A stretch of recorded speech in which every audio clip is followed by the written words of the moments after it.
Bonjour les amis. Alors aujourd'hui, on va parler de la fermentation. Comme vous le voyez derrière moi, il y a deux fermenteurs en train de travailler.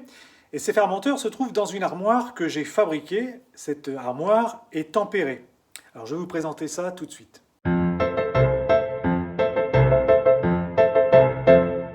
Alors pourquoi utiliser une armoire de fermentation? Comme vous avez pu le voir, j'ai mis des fermenteurs à l'intérieur et cette armoire dispose d'un système qui chauffe et qui maintient la température. Alors, comme vous le savez, c'est très important de maintenir une température constante, éviter un maximum les variations. Là, dans mon garage, il commence à faire frais, on est autour des 16 degrés. Et 16 degrés, c'est pas bien pour une bonne fermentation. Ce qu'il me faut, c'est à peu près 19 degrés.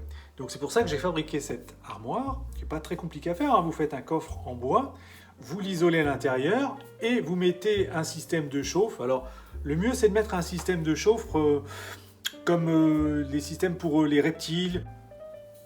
Alors, on le voit peut-être pas très bien, mais derrière mes deux fermenteurs, vous avez une sorte de fil, vous voyez, que j'ai fait passer en plusieurs fois.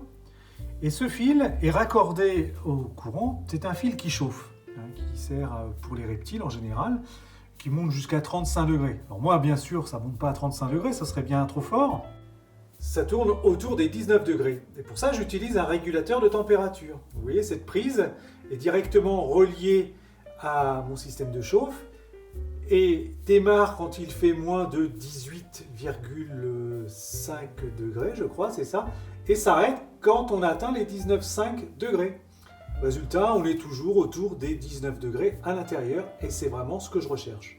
Alors il existe plusieurs systèmes de chauffe, vous voyez ça c'est celui qui est dans mon frigo, c'est vraiment très bien. Bon, il est assez onéreux, je crois qu'il est autour des 40 €, alors que le fil doit coûter dans les 15 € et il fait le même travail. Donc après c'est à vous de voir en fonction de vos moyens, mais vous voyez moi je mettais ça à l'intérieur de mon réfrigérateur, je mettais un régulateur de température, et avec sa sonde, bien sûr il y a une sonde à l'intérieur. Et puis voilà, je maintiens à l'intérieur d'un caisson assez étanche, il faut quand même que ce soit étanche. Un frigo c'est très bien, mais vous voyez le coffre que j'ai fait est bien étanche et bien isolé. Donc vous pouvez faire exactement la même chose. Vous pouvez en fabriquer un ou réutiliser un coffre, par exemple, ça fera l'affaire. Et vous mettez ça à l'intérieur, ce qui vous permettra de maintenir votre température constante pour une bonne fermentation de votre bière.